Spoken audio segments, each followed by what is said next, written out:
नमस्कार दोस्तों, स्वागत है आपका हमारे इस नए series stock market basic to advance में।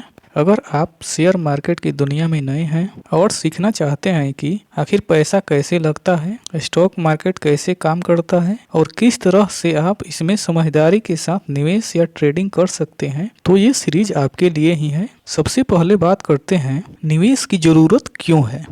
वाई शुड वन इन्वेस्ट, किसी को निवेश क्यों करना चाहिए। तो आप जानते हैं कि निवेश एक बहुत ही जरूरी है, क्योंकि यह भविष्य के लिए वित्तीय सुरक्षा, महंगाई से बचाव और जीवन के लक्ष्यों को पूरा करने का सबसे प्रभावी तरीका है। निवेश के मुख्य कारण ये निम्न हमने दिए हैं, यहाँ पे आप देख सकते हैं। वेल्थ क्रिएशन के लिए निवेश किया जाना है, फाइनेंशियल सिक्योरिटी के लिए निवेश किया जाता है, प्रोटेक्शन ऑफ इन्फ्लेशन, महंगाई से बचाव के लिए निवेश किया जाता है। वेल्थ क्रिएशन, इसमें निवेश आपको वित्तीय लक्ष्यों को पूरा करने में मदद करता है। फाइनेंशियल सिक्योरिटी, आर्थिक सुरक्षा, इसमें निवेश आपको और आपके परिवार को आपातकालीन स्थितियों और बुढ़ापे के लिए वित्तीय सुरक्षा प्रदान करता है। प्रोटेक्शन फॉर इन्फ्लेशन, महंगाई से बचाव, इसके द्वारा निवेश आपकी पूंजी को महंगाई के प्रभाव से बचाता है और उच्च रिटर्न देने वाले विकल्प आपकी क्रय शक्ति को बनाए रखते हैं।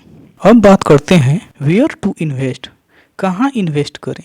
अब हमें पता चल गया है कि निवेश करना क्यों जरूरी है। अगला सवाल हमारे मन में आता है कि निवेश कहाँ करना चाहिए और किस तरह के रिटर्न की उम्मीद करनी चाहिए। निवेश करने में सबसे पहले आपको चुनना होता है एसेट क्लास जो आपके रिस्क लेने की क्षमता से मेल खाता हो। तो आइए कुछ उदाहरण के साथ कुछ जाने माने एसेट क्लास को देखते हैं। पहला asset class fix income instrument हो सकता है, दूसरा इक्विटी हो सकता है, तीसरा रियल एस्टेट हो सकता है और चौथा कमोडिटीज प्रेशियस मेटल हो सकता है। अब पहले बात करते हैं फिक्स्ड इनकम इंस्ट्रूमेंट की।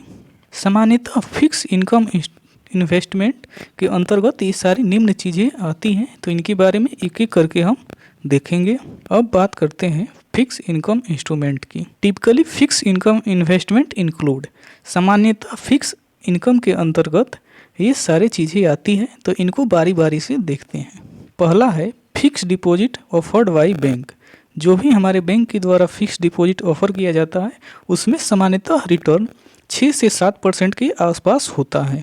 दूसरा ऑप्शन हो सकता है bond issue by government of India, जो भी भारत सरकार बॉन्ड इशू करती है, निवेश का दूसरा विकल्प हो सकता है, जिसमें कि रिटर्न 7 से 8% के आसपास होता है। तीसरा विकल्प हो सकता है bond issue by government related agency, जो भी गवर्नमेंट रिलेटेड एजेंसियां हैं वो बॉन्ड इशू करती हैं, जिनका कि रिटर्न गवर्नमेंट ऑफ इंडिया के इशू बॉन्ड से थोड़ा सा हायर देखने को मिलता है। चौथा विकल्प हो सकता है बॉन्ड इशू बाय कॉरपोरेट, जो भी प्राइवेट कंपनियां हैं जो कि स्टॉक मार्केट में लिस्टेड कंपनियां हैं, वो अपना बॉन्ड जारी करती हैं, जिनका कि रिटर्न सामान्यतः 9 से 12% के आसपास होता है।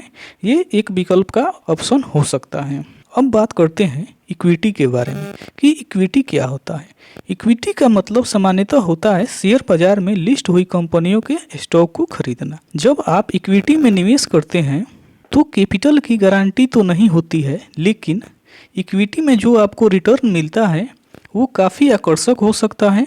भारतीय स्टॉक मार्केट का रिटर्न पिछले 15 सालों का लगभग 14 से 15% के आसपास रहा है। अब बात करते हैं रियल एस्टेट की।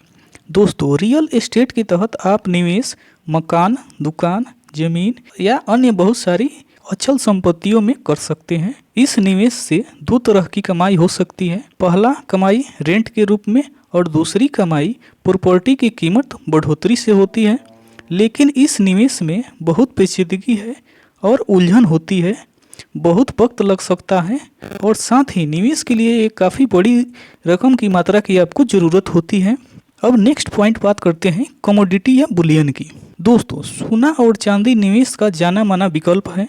लंबे वक्त में सोना और चांदी दोनों की कीमतों में इजाफा होता है। इन दोनों में 20 साल तक के निवेश से लगभग 8 से 9% CAGR का रिटर्न मिला है। इसमें निवेश गहने खरीदकर, डिजिटल गोल्ड खरीदकर या ETF के जरिए किया जा सकता है। ये नोट्स ऑन इन्वेस्टमेंट। निवेश शुरू करने से पहले हमें किन बातों की जानकारी होनी चाहिए, तो आइए जानते हैं। निवेश करना जरूरी है, लेकिन निवेश शुरू करने से पहले हमें ये बातें जान लेनी चाहिए। रिस्क और रिटर्न हमेशा जुड़े हुए हैं।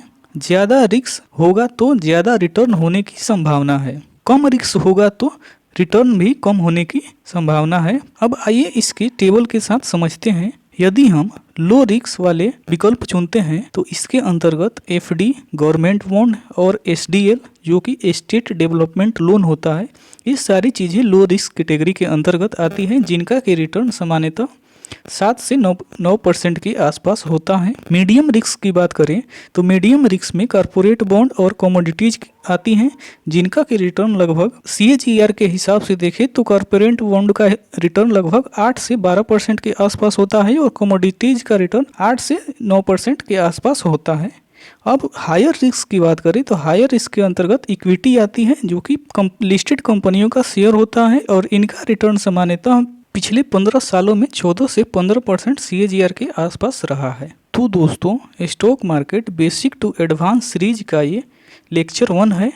इसका अगला भाग जल्द ही आएगा। यदि ये वीडियो आपको अच्छा लगा हो तो प्लीज़ चैनल को सब्सक्राइब करें, और यदि आपके फ्रेंड या फैमिली में कोई स्टॉक मार्केट बिल्कुल बेसिक से सीखना चाहता है तो ये वीडियो उनके साथ शेयर करें। धन्यवाद दोस्तों, मिलते हैं अगले वीडियो में।